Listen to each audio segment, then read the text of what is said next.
एक मिनट देख रहे हैं आप, आपके साथ मैं हूं शिप्रा झा। इस बुलेटिन में हम आपको दिखाते हैं पूरी खबर की विश्लेषण सिर्फ और सिर्फ 1 मिनट में। तो चलिए शुरू करते हैं खबरों का सिलसिला। बिहार के स्वर्णिम इतिहास को लेकर सीएम नीतीश बेहद सजग हैं। धरोहरों को सजाया और संवारा जा रहा है। पाटलिपुत्र के स्वर्णिम इतिहास से एक बार फिर दुनिया परिचित होगी। धरोहरों को संरक्षित किए जाने और उनके विकास को लेकर सरकार योजना तैयार कर रही है। इसी कड़ी में मुख्यमंत्री ने पटना सिटी का दौरा किया। सीएम ने गुरु का बाग गुरुद्वारा परिसर में बन रहे प्रकाश पुंज, गुलजार बाग स्थित भूमि सर्वेक्षण कार्यालय, गंगा घाट और बीएनआर ट्रेनिंग कॉलेज परिसर का निरीक्षण किया। ये पाटलिपुत्र समझ रहे हैं दुनिया का सबसे पुराना है। अगर यहाँ के बारे में कुछ निकल जाएगी तो कितने टूरिस्ट आएंगे और कितना यहाँ का जो इतिहास है वो इतिहास और ज्यादा सार्वजनिक होगा।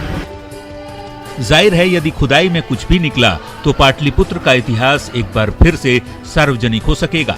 साथ ही नई पीढ़ी के लोग भी पुराने इतिहास से अवगत हो सकेंगे। जिन जगहों पर खुदाई हो रही है वहां 2000 साल से भी पुराने अवशेष की जानकारी मिली है।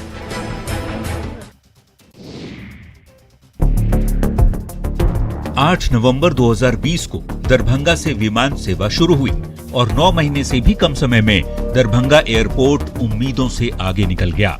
दरभंगा एयरपोर्ट ने प्रति विमान औसत बुकिंग में पटना एयरपोर्ट को पीछे छोड़ दिया है। पटना में एक विमान में जहां औसतन 110 से 125 यात्रियों की आवाजाही हो रही है, तो वहीं दरभंगा में औसतन 150 यात्रियों की आवाजाही हो रही है। 1 सितंबर को दरभंगा आने जाने वाले 10 विमानों में 1440 यात्रियों ने बुकिंग कराई, जबकि पटना एयरपोर्ट पर 66 विमानों में मात्र 8755 यात्री ही आए गए। 2 सितंबर को दरभंगा हवाई अड्डे पर 14 उड़ानों में आगमन और प्रस्थान करने वाले यात्रियों की कुल संख्या 1708 रही। सक्सेसफुल अगर एयरपोर्ट कोई इमर्ज किया है तो वो दरभंगा एयरपोर्ट। कि आने वाले दिनों में दरभंगा हवाई अड्डा और भी कई कीर्तिमान बनाएगा। पटना के आईजीआईएमएस में एक बड़ा हादसा टल गया। आईजीआईएमएस के स्टेट कैंसर इंस्टीट्यूट के 2 कमरे की छत अचानक गिर गई। जिस वक्त ये हादसा हुआ उस समय तीसरे फ्लोर पर कोई मौजूद नहीं था। आईजीआईएमएस में राज्य के सबसे बड़े कैंसर संस्थान का निर्माण 120 करोड़ की लागत से हुआ है। 1 साल पहले ही सीएम ने इस संस्थान का उद्घाटन किया था। बीते 1 महीने से मरीजों का इलाज भी यहाँ किया जा रहा था, लेकिन गनीमत रही कि जिस वक्त ये हादसा हुआ उस समय कोई भी व्यक्ति तीसरी मंजिल पर मौजूद नहीं था। आप तस्वीरों में देख सकते हैं किस तरह छत का मलबा बिखरा पड़ा है। अंदाजा लगा सकते हैं कि अगर कोई मौजूद होता तो उसकी क्या स्थिति होती। मलबे को देखकर लग रहा है कि इसके निर्माण में घटिया सामग्री का इस्तेमाल किया गया। कहीं न कहीं चर्चा गर्म है और उम्मीद की जा रही है कि निर्माण एजेंसी पर कार्रवाई होगी और जांच के बाद यह पता चलना जरूरी है कि आखिर किस तरह की क्वालिटी पर जो है मकान खड़ा कर दिया गया और लापरवाही किस हद तक थी। विवाद और जेडीयू विधायक गोपाल मंडल साथ साथ चलते हैं, कभी विवादित बयान देकर तो कभी अजीब हरकतों की वजह से। तभी तो जेडीयू के दबंग विधायक एक बार फिर से विवादों में। गोपाल मंडल पटना से दिल्ली जाने वाली तेजस राजधानी एक्सप्रेस के A1 कोच में अंडरवियर बनियान में घूम रहे थे। ट्रेन में सफर कर रहे यात्रियों ने जब इस पर आपत्ति जताई तो विधायक के साथ ही उनके समर्थकों ने भारी हंगामा कर दिया। आखिरकार दीनदयाल उपाध्याय रेलवे स्टेशन पर पहुंची आरपीएफ की टीम ने मामले को शांत कराया। दिल्ली पहुंचने पर विधायक गोपाल मंडल ने न्यूज 18 पर पेट खराब होने की बात कहकर सफाई दी। ये बात सच्चाई है। वेटिंग रूम में थे, वेटिंग रूम में एक बार गए, हम सोचे ठीक हो गए। उसके बाद फिर जब ट्रेन पर चढ़े ना, कुछ ही देर के बाद खुलने के बाद हमको लैट्रिन लग गई। वैसे विधायक गोपाल मंडल के खिलाफ नई दिल्ली रेलवे थाने में एक यात्री की ओर से शिकायत दर्ज कराई गई है।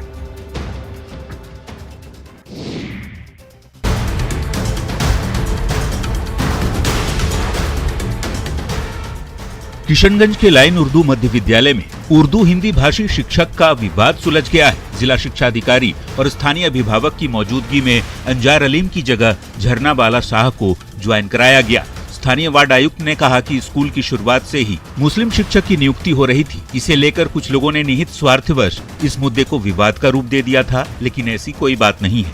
जबकि डीईओ ने स्कूल में शिक्षा के बेहतर माहौल की उम्मीद जताई है। जल्दी विड्रॉल करेंगे, ऐसा कोई नहीं। एक प्रोसीजर है, उसके तहत हम लोग उसको खत्म करेंगे।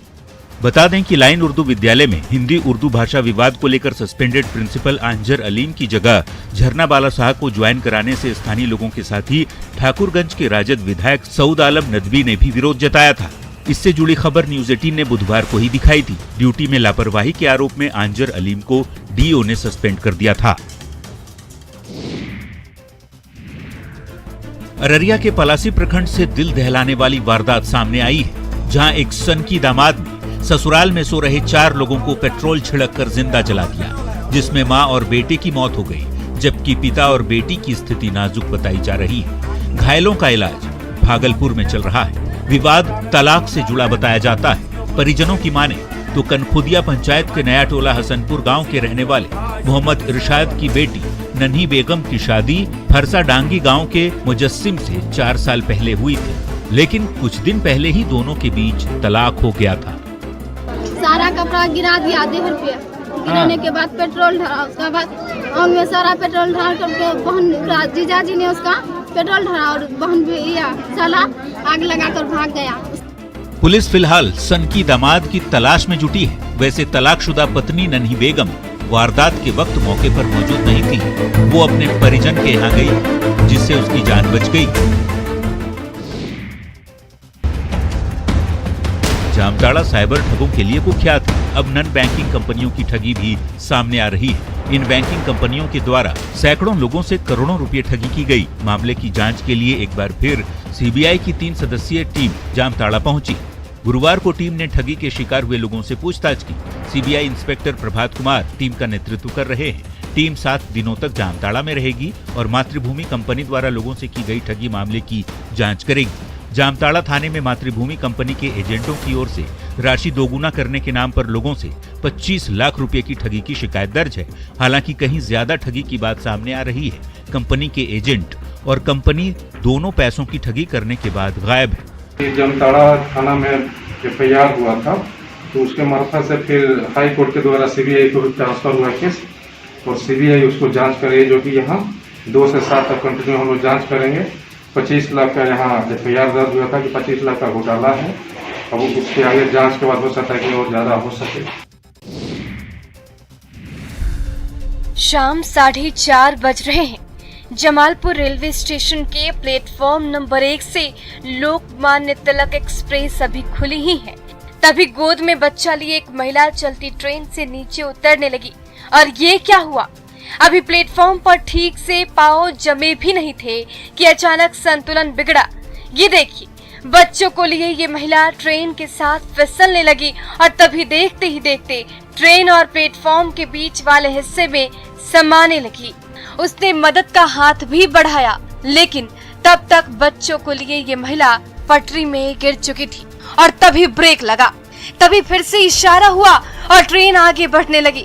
चंद सेकंड में जब ट्रेन गुजरी और पटरी खाली हुई, गोद में बच्चे को लिए वो महिला सही सलामत थी। लेकिन ये हादसा किसी सबक से कम नहीं है। कभी भी चलती ट्रेन से उतरने की कोशिश कतई ना करें, वरना आप भी गंभीर मुसीबत में पड़ सकते हैं। महानंदा नदी की उफनती धारा के किनारे कंक्रीट का ढांचा खड़ा है। अभी पिलर पर ठीक से प्लास्टर की परत भी नहीं चढ़ी है, लेकिन महानंदा नदी की तूफानी धारा ने पूरे ढांचे की ईंट से ईंट बजा कर रख दी है। जब तक कंस्ट्रक्शन पूरा होता, उससे पहले ही इमारत का एक एक हिस्सा दरक चुका है और तभी देखते ही देखते पूरा का पूरा ढांचा ही ग्रामीणों की आंखों के सामने ताश के पत्ते की तरह टूटकर बिखर गया। जहां के एक ग्रामीण ने लाखों रुपए खर्च करके कंक्रीट का मकान खड़ा किया और तभी पूरी की पूरी इमारत भरभराकर महानंदा नदी की धारा में विलीन हो गई। तबाही और बर्बादी की ये तस्वीरें देखकर वहां मौजूद ग्रामीण भी कांप उठे। महानंदा नदी की मचलती धारा इन दिनों पूर्णिया के गांव-गांव में कुछ ऐसी ही तबाही मचा रही है।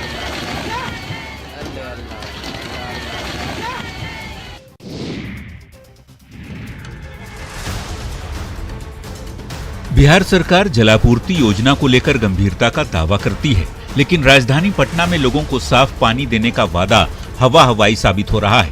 आलम यह है कि नगर निगम के तहत 113 योजनाओं में से सिर्फ 27 योजनाएं ही पूरी हो पाई हैं। करोड़ों की लागत से सालों पहले पानी टंकी तो बनाया गया, लेकिन आज तक लोगों को पानी नसीब नहीं हुआ। और ये जो तस्वीर आप देख रहे हैं कि यहाँ पे जो सामान है वो भी सालों से पड़े हुए सड़ रहे हैं। सबसे बड़ी बात है कि जलापूर्ति योजनाएं कागज पर तो बनती है, लेकिन धरातल पर आखिर क्यों नहीं उतरती। ऐसे हालात पटना में सिर्फ एक जगह नहीं बल्कि कई जगहों का हाल भी ऐसा ही है। बेली रोड के पास आर्य समाज रोड में स्थित पानी टंकी 2013 में बनकर तैयार हुई थी, लेकिन 3 साल के भीतर ही भरभरा कर गिर गई। आज केवल ढांचा ही बचा हुआ है। ऐसे में समझना मुश्किल नहीं कि जलापूर्ति योजना का हाल क्या है।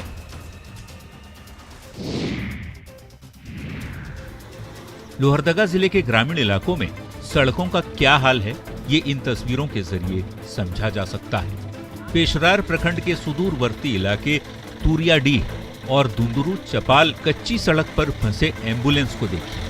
कैसे ये एम्बुलेंस रुक सा गया है। कीचड़ में सने पहिए यूं ही घूम रहे हैं, लेकिन ड्राइवर की लाख कोशिशों के बाद भी एम्बुलेंस टस से मस नहीं हो रहा।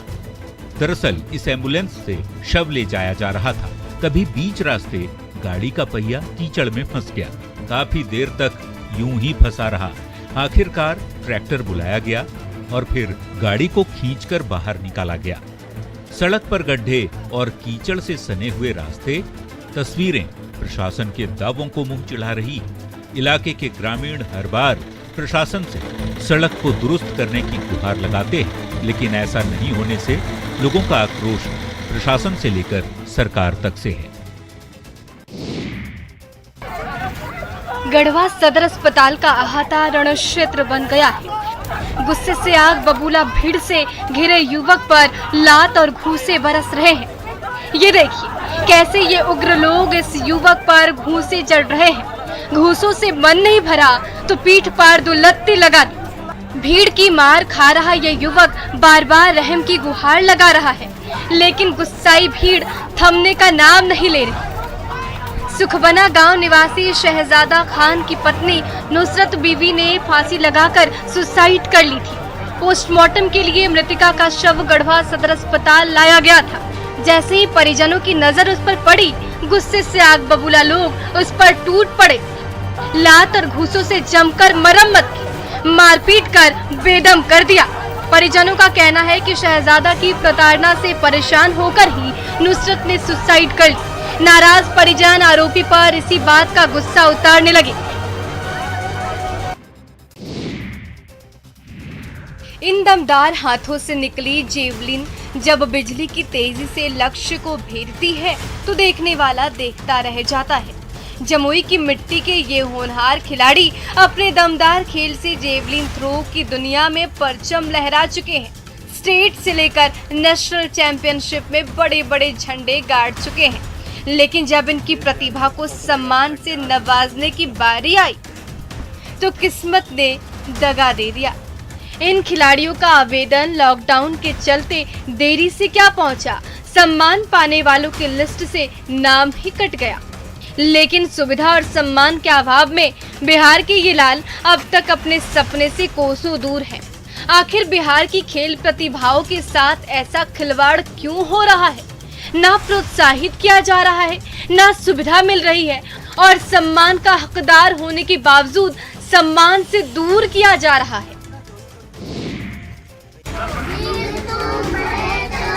कोरोना काल में स्कूल बंद रहने से बच्चों की पढ़ाई बाधित हुई तो ऑनलाइन क्लासेस की शुरुआत कर दी गई। लेकिन गरीबी के चलते जो बच्चे ऑनलाइन क्लास करने से वंचित हो रहे थे, उनके लिए सरकार ने मोहल्ला क्लासेस की शुरुआत की, जो पाकुड़ में काफी मददगार साबित हो रहा है। ऐसे सैकड़ों बच्चे जिनके माँ बाप स्मार्टफोन नहीं दे पाने की स्थिति में हैं, उनके बच्चे मोहल्ला क्लास में पढ़कर आसानी से शिक्षा ग्रहण कर रहे हैं। गली मोहल्ले में बच्चों को एकत्रित कर उन्हें शिक्षक पढ़ाते हैं, जिससे छात्र काफी खुश हैं। लेकिन यहाँ के ग्रामीण इतने सक्षम नहीं है कि बच्चे को एंड्रॉयड सेट दे सके, जिसके कारण बच्चों की पढ़ाई प्रभावित थी, और इसको देखते हुए सरकार ने मोहल्ला क्लासेस संचालित किए।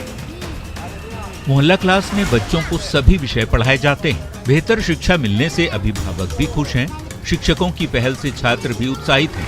तभी तो मोहल्ला क्लास में बच्चों की संख्या बढ़ती जा रही है।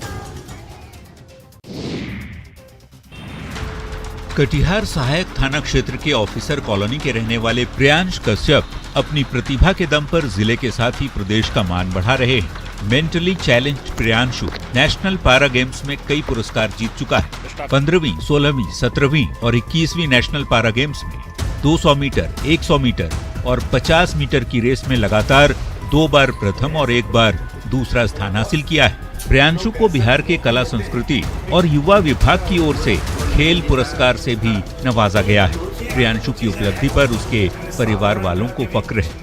मानसिक परेशानी है, मेंटल ग्रोथ कम हुआ, बात बाकी फिजिकल तो ठीक ही है। 200 मीटर दौड़ में आगे रहता है हमेशा। वो तो राष्ट्रीय स्तर पर ही पैरालंपिक में जीता है, नेशनल पैरा एथलेटिक्स में।